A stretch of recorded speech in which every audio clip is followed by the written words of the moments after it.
and welcome to Financial Confidence, where we're helping you to make your money, keep your money, and grow your money so you can do the things that you're called to do. You're listening to WYTV7 Community Broadcasters Network, and we appreciate you for stopping by.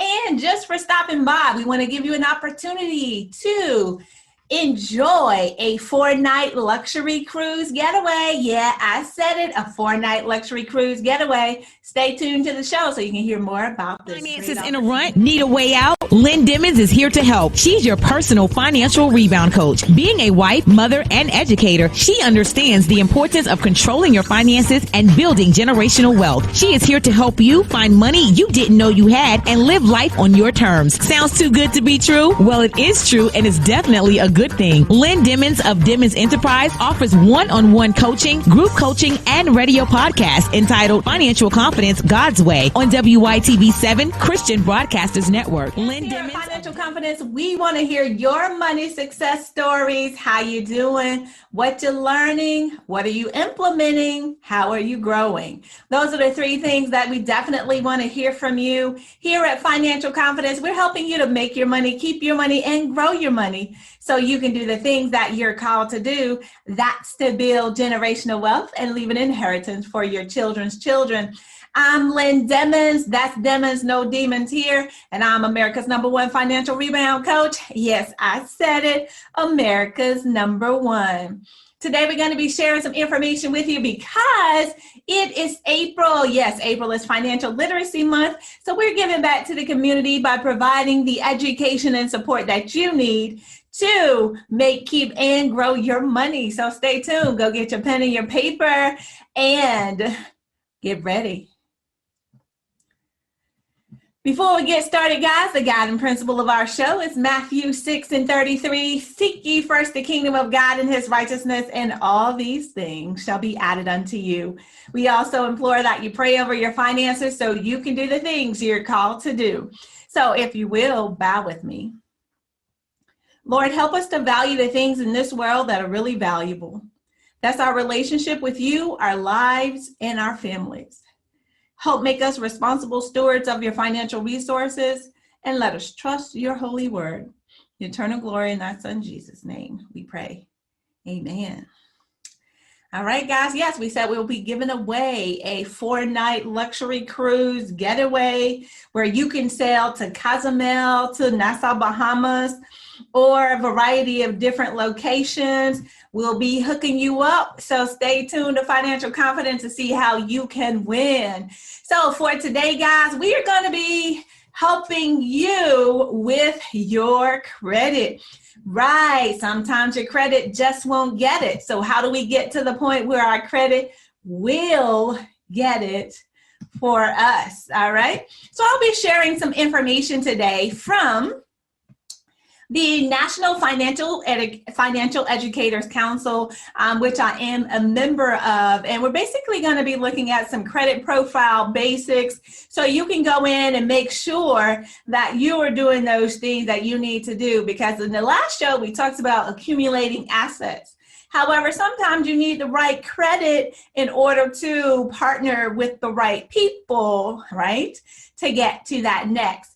So the term credit is used in several different ways. And as we look through these basics, we're going to be talking about several things: credit history, your credit score, your credit report, the credit bureaus, and your credit profile. So we see a variety of different ways that this term is used, and I want you to be aware of each of those. History just simply is related to the number of years, right, that you have either paid or not paid, or a loan was made to you. Everything that you've done from a financial standpoint that is captured in your report.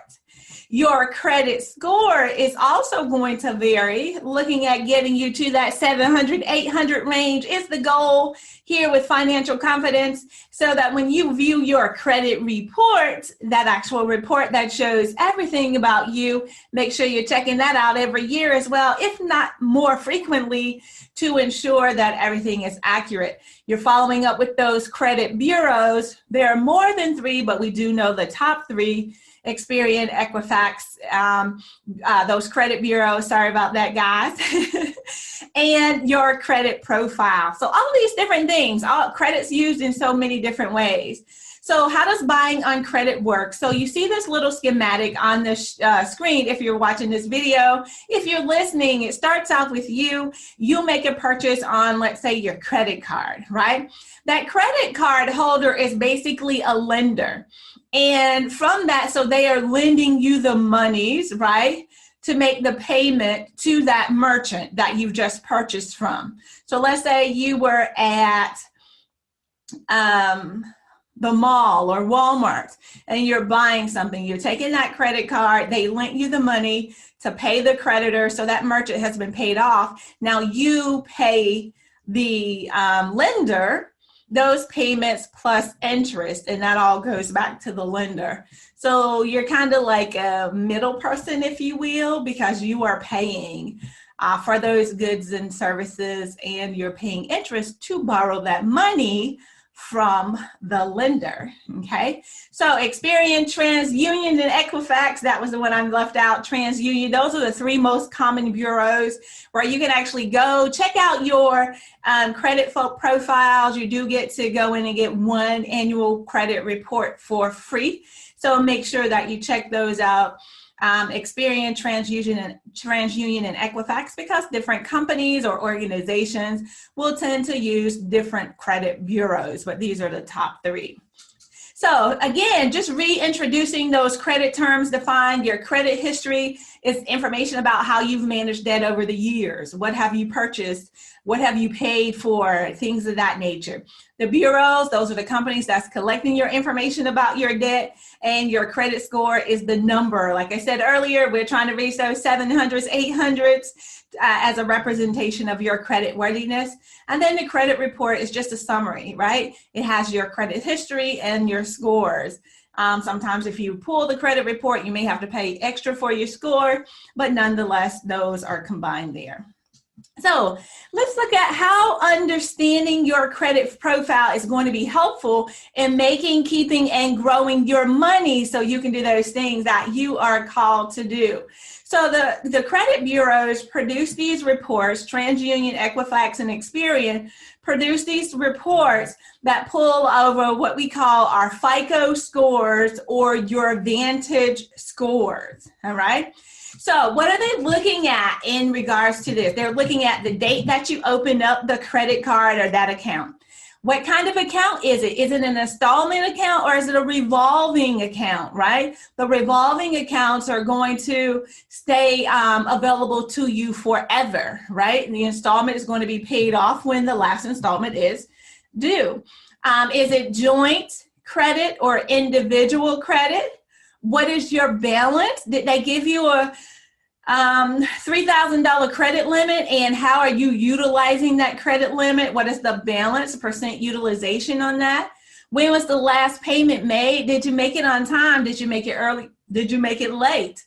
And if it is late, how late were you? So what was that past due information? What's your limit? Are you limited to $5,000, $10,000, or do you have a $50,000 limit? And what are the additional terms and agreements that you may have with that particular lender in regards to utilizing that particular account? So is it current? Is your account current? Is it still open? Is it closed? Who closed it? Did you close it? Did the organization or the company close it? Was it charged off? Did it go to collections? All of these things are important parts of your credit reports for each of your accounts. So make sure you go through that, look at it every year to ensure that everything is accurate. As far as your credit score calculations, your FICO score is also known as your Fair Isaac Corporation. That's independent from the bureaus, okay? And then your Vantage score, that's a combination of other bureaus that are working together to actually pull those calculations. of your score. That's how you know if you have a 680 or a 790 or 850, right? That calculation is determined. So it depends on if you're looking at your FICO score or your Vantage score, and you may see those now. Most of the time they're either on your bank or your credit union accounts where you can see your scores, and they'll say your FICO score has been updated, or you'll see your Vantage score on your reports.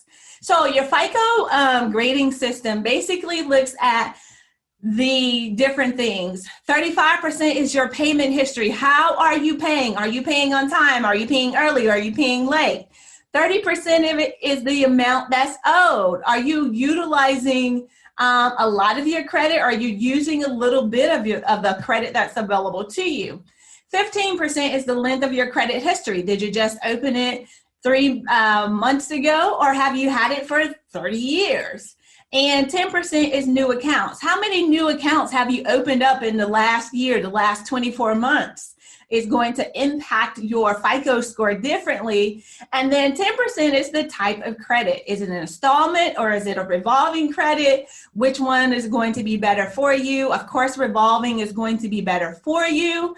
And just looking at the utilization. So keeping the utilization low is definitely going to improve your FICO score. Now for the Vantage score, it's a little bit different as far as the percentages. So 40% of that is payment history. So you see that's a large chunk. How well do you pay, and do you pay on time? 21% is the length of credit history and the types of credit. So the longer you have it, 10 to 15 years to 20 years, the better it is for you in this grading system. 20% credit utilization. So how much of the credit that's available to you are you using? And try to keep that as low as possible to improve your credit score. So in the event you do need to access this credit for an investment opportunity, you have that available to you to help you get started. 11% of your score is graded based upon the amount that is owed. So how much do you owe of the credit that's available to you in comparison to your income that's coming in? 5% of that is new credit accounts. Are you opening new cards or new lines of credit on a regular basis, or you have not opened one in a while? And then 3% is the available credit card, okay? The available credit in general. So how much credit is available to you is 3% of your Vantage score. So these scores are used in a couple of different opportunities. Just make sure you know before you have that conversation. So ask those questions up front of your banks, of those credit card holders, of the organizations that are lending to you. Which of those do they utilize and why? So when we look at the credit score ranges, typically credit score goes from 300 on the very low end to 850 on the high end, okay? And this is the typical, because it's not everything. It's more than just these types of score. Want to put that out there. There are many different types of credit score ranges, but these are the most common. So exceptional credit is 800 to 850 for FICO, but on your Vantage score, a 750 to 850 is excellent. So you have to look at each of those different scores and see where you fare in the grand scheme of things. So you'll know if I have good credit or very good credit or excellent or exceptional, and which one of the different systems are being utilized to look at that for your credit profile. So how do you get and keep great credit? Yes, this is a very important concept, and many of us think we know this, but I think it's just about being reminded, right? And like I said, it's Financial Literacy Month. It is April. We're getting back to the basics, because sometimes it's great to be reminded of those basics, because you'll get a crack in your foundation here or there. So how do we repair the cracks in the foundation? We go back to the basics and we fill it in. So some of those tips is to pay your bills on time. Can't speak enough about that. If you are one of those people who say, you know what, I need to set up automated payments, then do that. It simplifies your life and it ensures that you don't miss those bills. However, you may be that person on the other side of the table who says, you know what, I need to see my money first before it's automatically taken out of my bank account and paid out to someone else. So I will manage that. And that's okay. Do you? But what's most important is that you do have a system that works for you, for your lifestyle, to ensure that you pay all your bills. Yes, all your bills on time. Remember, the word teaches us to render to Caesar what is his, right? What is due. So keep your debt low. Oftentimes there are things there. We are the right now generation, right? We feel that everything is easily and readily available to us. It's at our fingertips. If we want to look up information, if we want to get something, we can just go online, order it, and they'll deliver it to our house in the next day. So we are the right now generation, but keeping debt low, I think one of the number one things that we need to prioritize is what are our priorities, right? What are your priorities when it comes to your finances?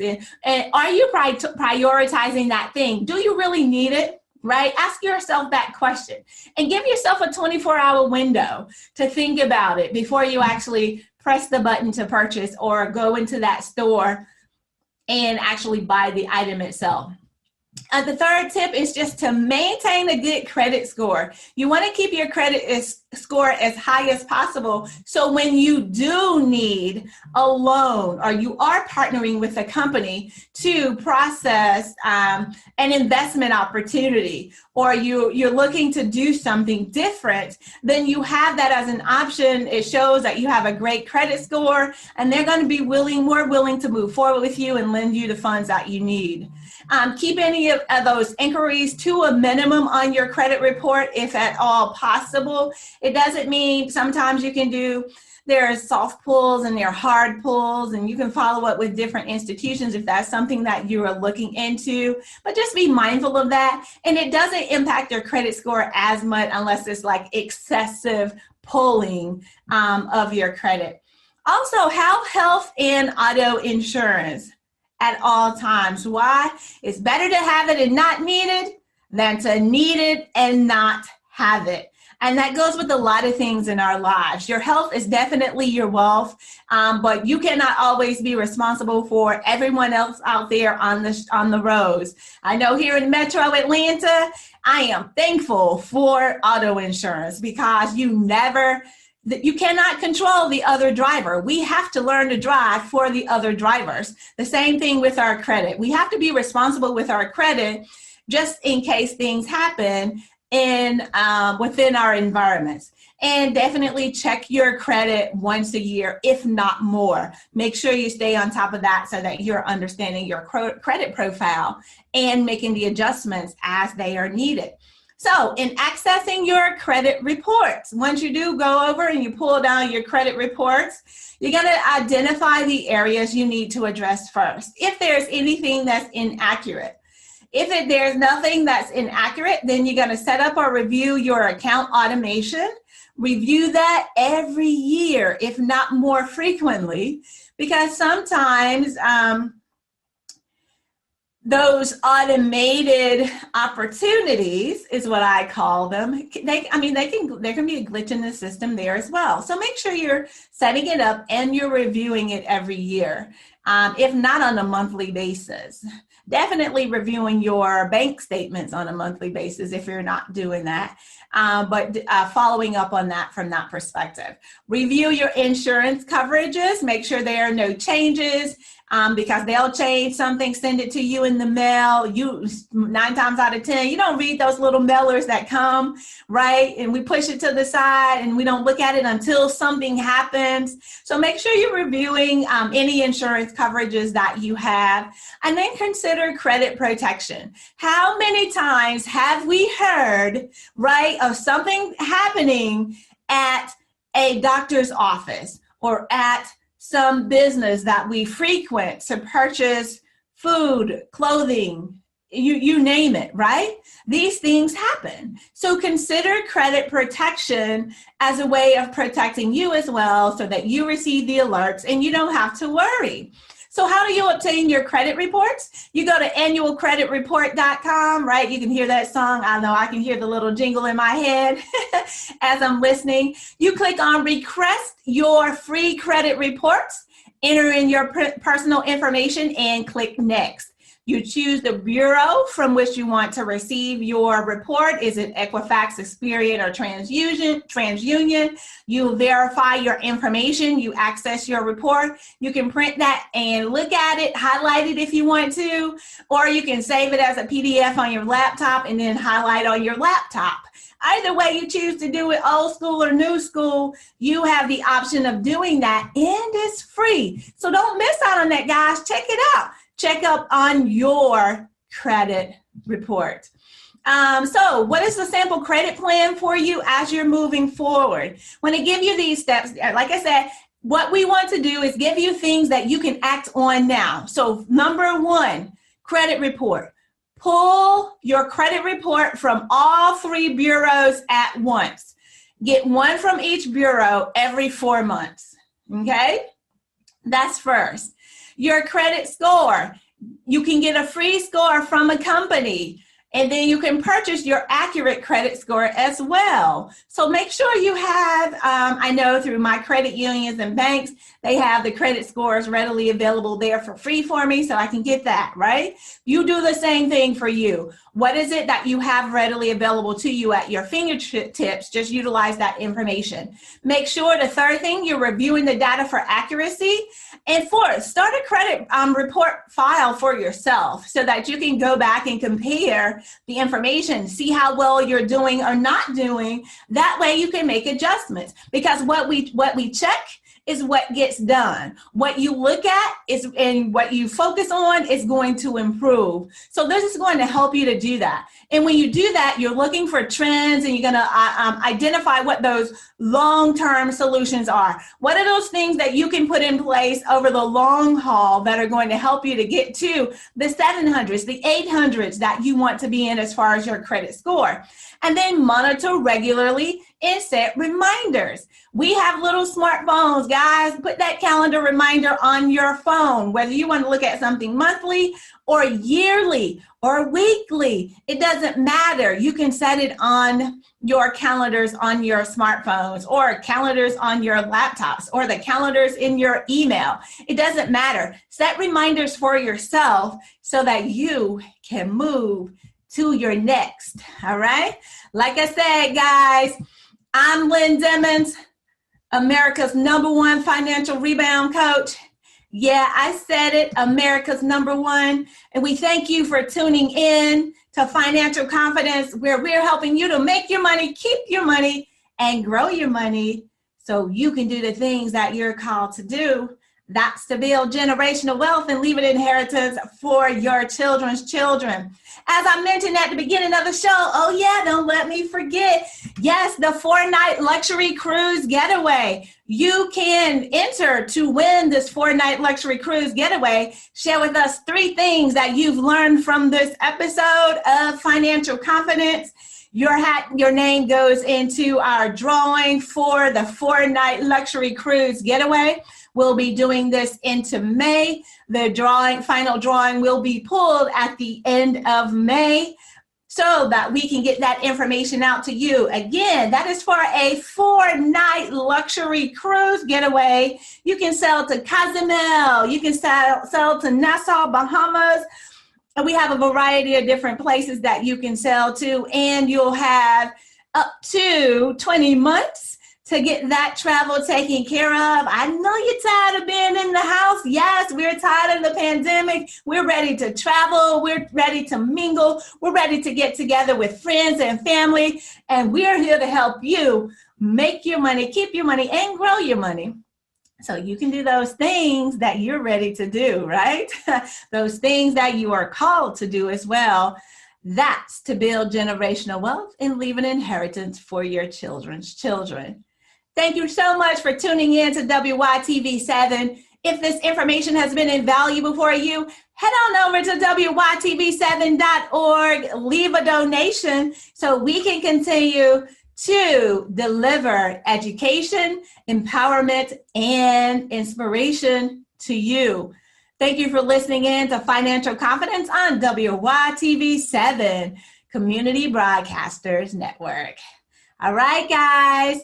Until we meet again, I'll see you the next time, the same place. Until then, you stay safe.